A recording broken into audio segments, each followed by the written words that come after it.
Hi friends, ఎలా ఉన్నారు? మీ సంతోషమే మా సంతోషం, మీ ఆనందమే మా ఆనందం. సాధారణంగా అందరూ నాకే కష్టాలు ఉన్నాయని చెప్పి బాధపడుతూ ఉంటారు. కష్టాలు అందరికీ ఉన్నాయి, కానీ బాధపడే వాళ్ళు చాలా తక్కువ మంది ఉన్నారు. నువ్వు బాధపడుతున్నావంటే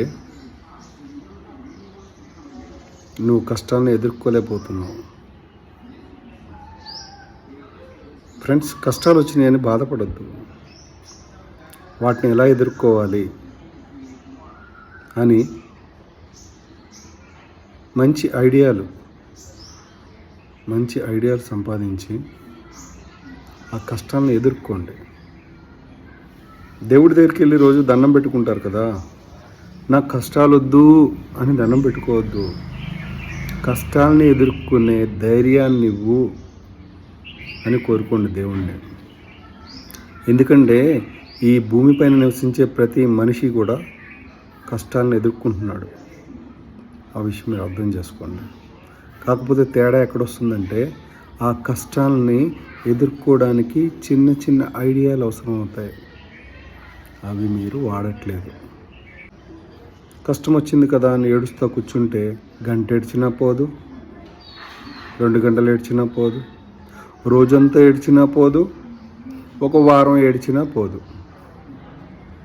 ఎంత ఏడ్చినా కష్టం తీరినప్పుడు ఏడ్చి ఉపయోగం ఏంటి ఫ్రెండ్స్? కాబట్టి ఏడవడం మానేసి ఆ ఏడ్చే సమయంలో కొంత టైంని ఆ కష్టాన్ని ఎలా సాల్వ్ చేయాలి అనే దాని గురించి ఆలోచించడం. కష్టాలు మీ ఒక్కరికే ఉన్నాయని ఫీల్ అవ్వద్దు. కష్టాలు అందరికీ ఉన్నాయి. చాలామంది కష్టాన్ని ఎదుర్కోలేక అది చేసుకుంటా ఇది చేసుకుంటా సూసైడ్ చేసుకుంటా అంటారు. నువ్వు సూసైడ్ చేసుకుంటున్నావు అంటే నువ్వు పిరికి వాడివి, బ్రతకడం చేత కావట్లేదు అని అర్థం.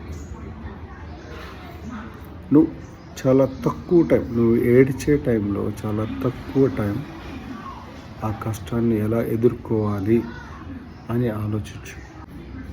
కష్టాన్ని ఎదుర్కో. ఒక్కటి మాత్రం గుర్తుపెట్టుకోండి ఫ్రెండ్స్, మీరు అనుకుంటే ఏదైనా సాధించగలరు. ఒక్కసారి గుండెల్లోకి వెళ్ళాలి, కానీ ఒక్కసారి గుండెల్లోకి వెళ్తే అది నేను ఎలా అయినా సాధించాలి అనే పట్టుదల మీలో ఉంది. అది సాధిస్తారు కూడా.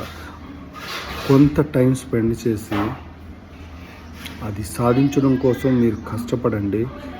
ఏదైనా సరే ఈ ప్రపంచంలో ఏదైనా కానీ అనుకుంటే సాధ్యం కానిది లేదు. మీరు చేసే పనికి 100 మంది అడ్డం పడినా 100 మందిని పక్కకి నెట్టుకొని మీరు అది సాధిస్తారు. అంతేకాదు ఫ్రెండ్స్, దేవుడు వచ్చి అడ్డంగా నుంచున్నా కూడా దేవుణ్ణి పక్కకి జరిపి దాన్ని సక్సెస్ చేయగల సత్తా మీలో ఉంది. మీరు అనుకుంటే ఏదైనా సాధించగలరు.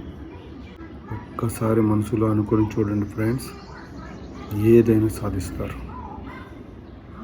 అది చదువు కావచ్చు, మీ ప్రాబ్లం కావచ్చు, డబ్బు విషయం కావచ్చు, ఏదైనా కావచ్చు. మీరు ఒక్కసారి అనుకుంటే దాన్ని ఖచ్చితంగా సాధిస్తారు.